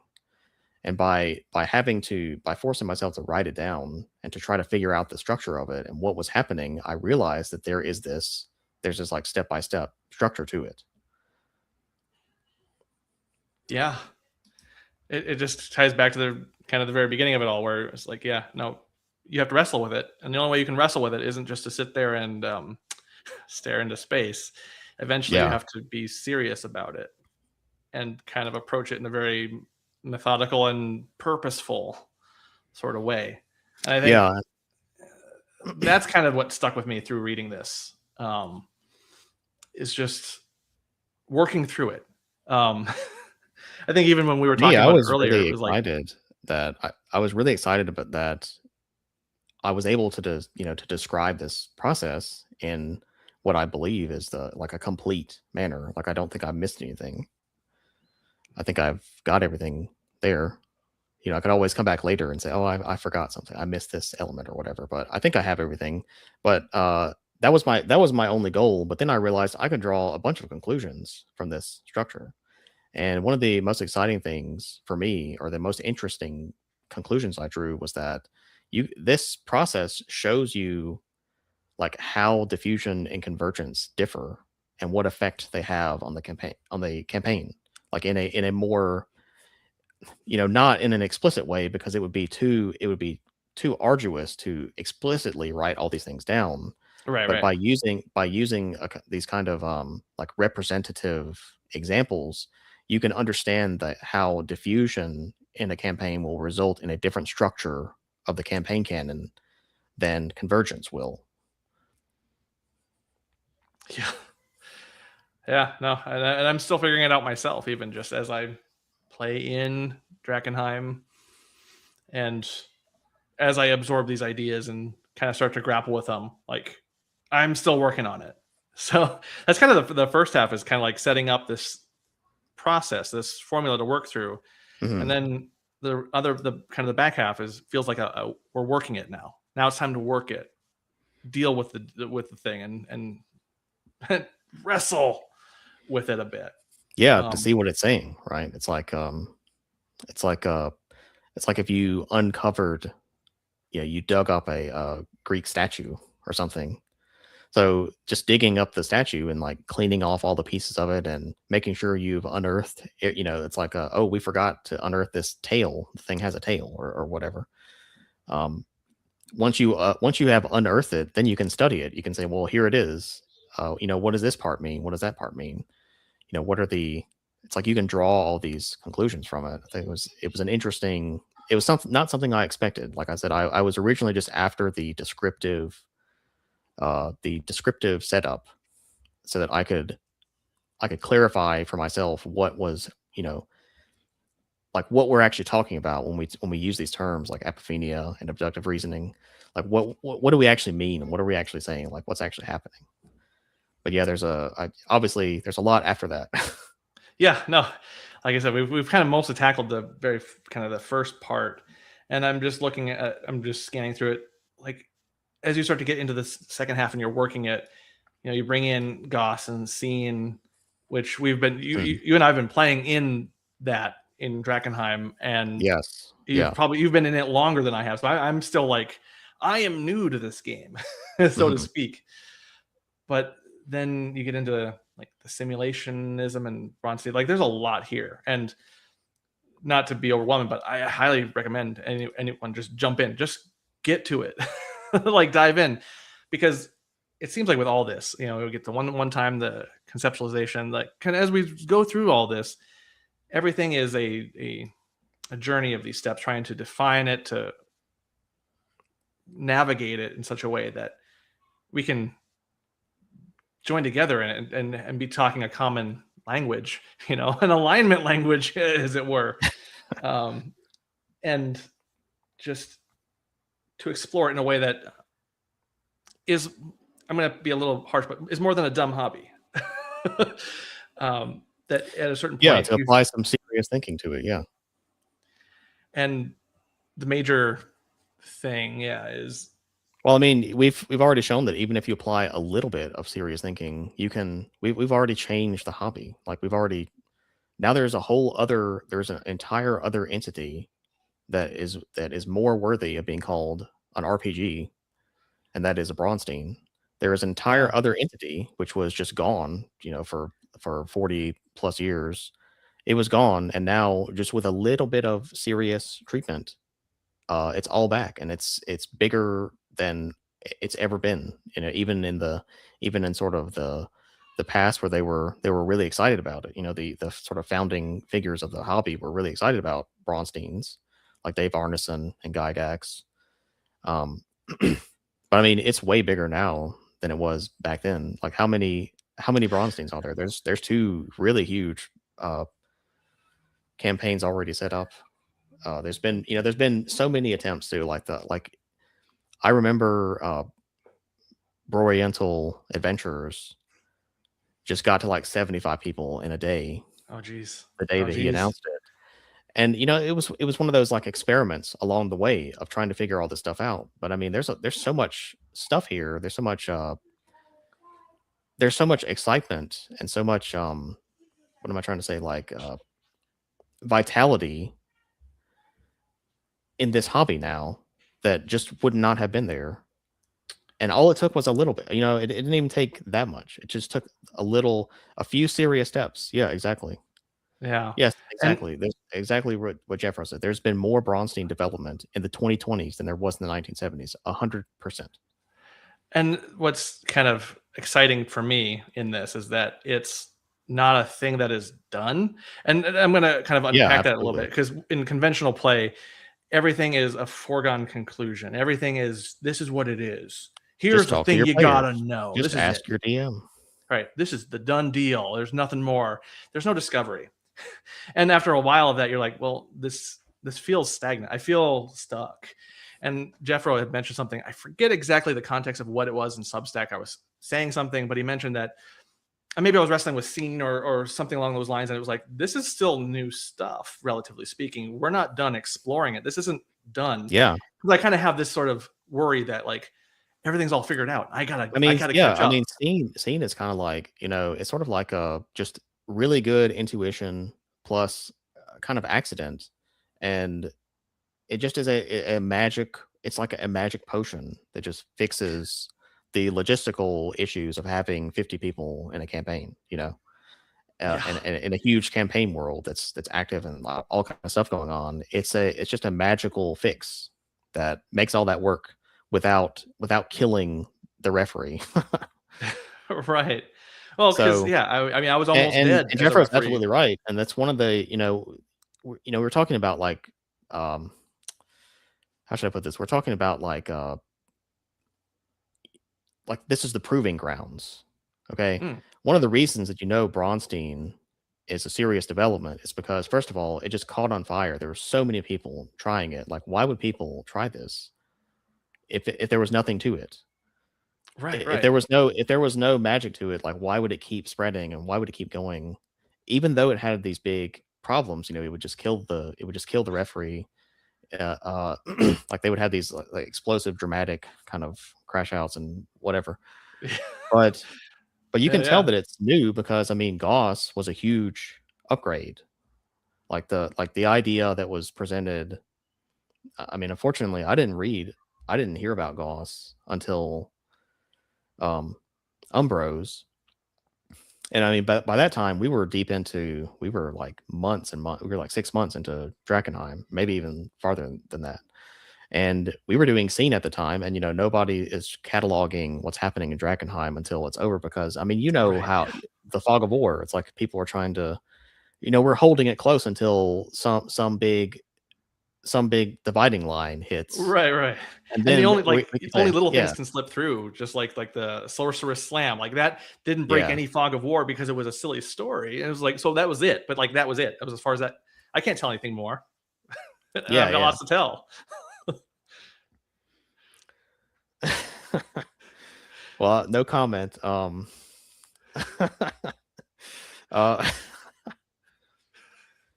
the so the basically what I'm getting at is that you know scene is like such a new development and really not that well understood. I mean, it was just like a year ago that it was put into. If you think about it, it was really just like last year And I it's think put into that's where practice. I feel like I miss that aspect. So like again, I come to things feeling like I'm always late and everything, and it's like, no, you're caught up. We're figuring it out still. And Yeah, yeah, for sure. I mean, definitely in Drakenheim you can see that. There's so many things that are kind of like it's like live, the live production server being updated, second by second sometimes. yeah, um and the stuff that we're trying, it's like we don't there's not exactly the right vocabulary to even describe to people what we're doing. It's the kind of thing I've been thinking about a lot, but I mean, we'll get there, and maybe it'll be a big development, or maybe we will just see it as like an evolution in a certain direction, or who knows what. The thing is, the bleeding edge is right now. The yeah, bleeding edge is right now. It's not last month or whatever. yeah. It's not a solved problem. It feels Um, really exciting, to be honest. Just coming at this and finally catching up to something as that's still being worked on. It encourages, in a way, like to be thinking about these things. I don't know. I've never thought of writing things down, wrestling with things in a much more external way. I've never thought about working ideas quite in this way, except in this stage of the hobby. Suddenly I'm like, well, what about this idea? It's firing something that the conventional play didn't have. before. It's Yeah. bringing Well, me kind of I think that's a good observation on your part because if you think about it from this perspective, conventional play is very flat. It's like there's not a lot of stuff going on, whereas Bronstein play is like it's so big that nobody even understands it yet. It's so big that the best possible up to date understanding is still highly incomplete. I think like that's the sense that everybody has, and so it's something that has so many dimensions to it. It's like when you turn 1-to-1 time on in your campaign goes from 0 dimensions to a million dimensions, yeah. and just that. I mean, and then saying, okay, well, we're going to organize the campaign as a Bronstein. We're going to have it so that all the characters are independent, and there's no forced get along gang stuff, and you have to make your own packs, you have to make your own alliances, and so on and so forth. That adds huge dimensionality. I mean, look how much mileage diplomacy got because it Yeah. operates under that regime. Um, and that's a game with almost nothing. It barely is held together just by that concept. Uh, Yeah. so there's such a high dimensionality to all these things that conventional play isn't worth analyzing. Uh, it's like you can look at it on a sheet of paper basically and say that's all there is to it. Yeah, no, it doesn't extend past its social video, unlike YouTube Shorts or TikTok or whatever. It doesn't go past that. It's a hook Mhm. and an advertisement, uh, just for whatever, and that's where the thinking ends, if it ever happened there. Where it feels like this and everything we've been discussing up to this point just has been like an encouragement, an admonition to work it. What's the song? Work it harder, make it better, faster, stronger, or Yeah, whatever. yeah. Um, as a forward momentum, we got to do like we're doing this. We're all contributors, whether we're going to create the new idea, the scene, or if we're just proofing that idea, putting it to paper, and just solidifying it for then the next step to be thought about. Hmm. All this excites the heck out of me. Yeah, it's very interesting. And I mean, I think it's interesting because it's like how should I put this? These idea like the sort of like this idea in its youth, like the idea of the Bronstein in its early days kind of did not survive the mass adoption, the mass adoption of AD&D, we'll say. It did not survive that wave of mass adoption. It evaporated. Like the Bronstein conceptualization evaporated almost immediately. And that's another thing that that's something maybe we'll talk about in the future, but that's something I'm looking into as well. It's like obviously we've talked about that some in Winning Secrets. We talked about Mhm. how um like even from very early on, uh people were like waiting, they were like standing there waiting to reject it and to turn RPGs into something smaller and lesser. And Jeffro, he wrote some really good essays for the Kickstarter. I'm not sure if they're published anywhere else right now, but on the Winning Secrets Kickstarter essays, he wrote specifically about this topic, about how like basically there was already like a rallying cry to make the game smaller, you know, Mm, mm. to sort of have this rule zero, you can do whatever you want. It's your own thing. You don't have to accord to all these concepts. There was already this these like loudmouths on speakerphones trying to direct things away from the explosively huge game that you get when you implement your campaign as a Bronstein.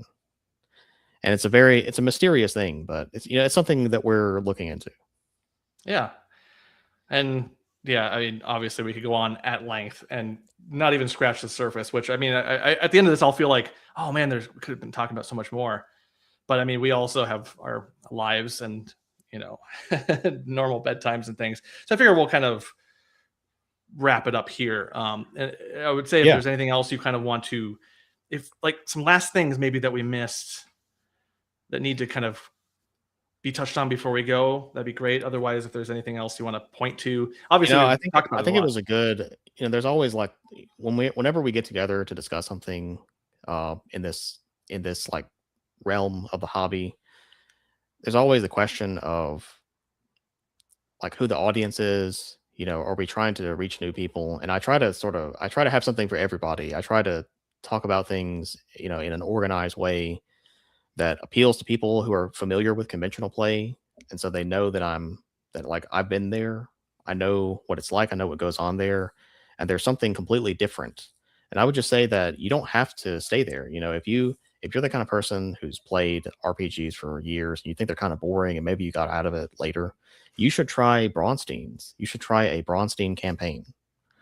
Uh, you know, set up with multiple independent players, with all the characters in the campaign treated as an independent actor, uh, with their own goals and their own aims, and implement one-to-one time and just let things go. You'll see, like the rule sets that people use to play these games create so much stuff. They create so much stuff, and it's there waiting for you to exploit it. Now it's not just fluff. It's not just, oh well, today we're going to see this kobolds in a tree for no reason. It's all going to become meaningful when it's rolled together in the Braunstein package with one-to-one time. Yeah. That's all I would say. I mean, we talked about a lot of stuff. Yeah, Read this article if you dare. It's very technical. I highly recommend it. And if you feel, and I'll say what I did to myself when I was trying to do like the hot wings challenge years ago, is like I was the type of person who would be like, I can't do this. I can't do hot stuff. I can't do hot foods. And then I had to be like, you know what? Stop it. That's the thing that I got to stop. And so I did it anyways. And it was a gastrointestinal nightmare afterwards, but I did it. And I could actually, I realized that no, I was limiting myself. I could do it. I could take on the hot sauce. And I feel the same exact way with this, to be a bit perfectionist about it. It's a tough one because it's very dense, but but you're not going to get anything unless you do wrestle with it. So do it, whether you feel like you can or not. But we should, Jeffro just mentioned the article has a great schematic, and I feel like I would be remiss if I did not show this, just to kind of show off this. If I'm assuming we're thinking of the same thing. Where'd it go? I had it queued up and then it disappeared. 1 second. It's the flow chart, I think, right? Bear with me. It is a long article and I accidentally scrolled all the way down. 1 second. I promise. Here we go. Let's bring this into the thing. There. Okay. This was pretty cool when you added it. So we can quickly, while we still have a little bit of time, just break through. This is kind of what you've been working on in the whole article. And dang, it's pretty good. Type yourself. Yeah, well, the reason I made this is because I was thinking, well, I wrote all this stuff and it's very dense and difficult to digest. And a lot of these ideas are, what am I trying to say? My writings throughout my Substack are kind of all related in some fashion. Many of them are directly related, and a lot of them are just kind of on the journey towards towards some structural big understanding of RPGs. And I decided to put this diagram up here because like now you can see, when people talk about Appendix N and the effect that it has, for example, on your campaign, well, now you can see what effect it has. Now you can see like where it goes. This is sort of a causal diagram because it's like this thing influences the thing that it's pointing to. This thing, like the campaign manager, influences the identity of the game world, just like just like Appendix N does. And you can see how like the players come in and that they do things and they make decisions, and it makes things happen. It makes like events happen. The referee uh, formulates what the outcomes of those events mean, and he sort of frames it into the campaign canon. And then the campaign, and it's like now your campaign is it has a new event updated into it. It has a new, like you've changed its identity ever so slightly. And this process just keeps going. This process just keeps, these arrows just keep pushing out forever, basically. Yeah, when I first looked at it, I was just like, okay, cool. Where's the start? And it's like, no, it's always going. I had to like, Yeah. It's like, Oh okay, yeah, I this see what you mean. exists. Right. Well, I'm very linear sometimes. Sometimes the thing has to like start and end. I'm like, well, where's it? Where's it? And then I kind of yeah. Well, see, it's a hold on. cycle. It's like play. Yeah. When we sit around at a table, or we get together and talk about what's going on in the game, or we send orders or whatever on Discord, it's all a cycle. It's like it's just one step in the cycle, and then after that's resolved, we'll do the next step. That's how it goes. That's how these things function. That's why they're so interesting. They can just keep going. They can, there's no end in sight. Somebody has to step up and create a dividing line for there to be some kind of like definite ending or restarting or whatever. Yeah, no, it's great. And yeah, I highly recommend everyone read it, whether you think you can or not. Just jump in. And I think that's been, honestly, if there were 2 words to describe just kind of my journey and all this, is jump in. Jump in, step up. Any combination of those, like, get to it. That's 3 words. But like the point being, yeah, just jump in. Jump in. The water's fine. I could go on and on, but thank you for doing this, coming out and talking for 2 hours Yeah, of your course. time. But for also just It was like, a great talk, man. yeah, it was fun. Appreciate you having me.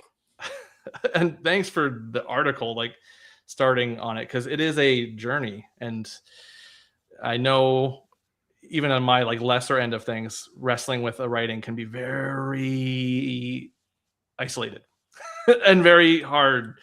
And so it's very cool. It was worth the wait, as Jeffro said. That's good. But, that's good. Yeah. Yeah, I mean, it's satisfying. It's satisfying. At first it's like you just staring at a blank page with an idea. That's very difficult, but it's satisfying to work through something that you think is an answer, and then to find the real answer. Yeah. Very satisfying to just have it. I mean, just have it done. People ask me sometimes, like, why do you do this? It's because, like, I want to know. I want to know what I'm dealing with. I want to understand it better. I like to think about how to do things better. Yeah. No, that's a great way to put it. You want to do things better. It's a noble goal. We always want to improve. So yeah, amen to that. I'm going to post them here, just quick links to your thing, and I'll post them in the description if I can think about it. But here's the article. I know it's a long URL, but you can pause if you're not watching this live and type it in, or I'll put it in the description someday. There's that, which is the article itself, Wrestling with Proteus. Very good. Also subscribe and all that. And then on X, you're on X as well as Substack. Easy to find.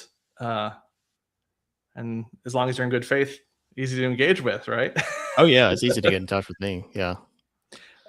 So yes, again, thank you for coming out, and thanks for anyone who stuck through here. I know a few people, or there was one comment that mentioned like, this is not the right place for it on Rumble. Whatever. This is gaming.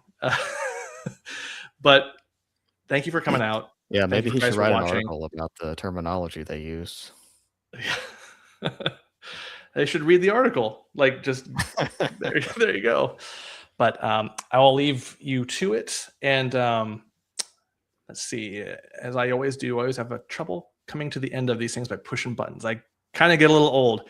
Hold on a second. I'm going to hit end here, and audio.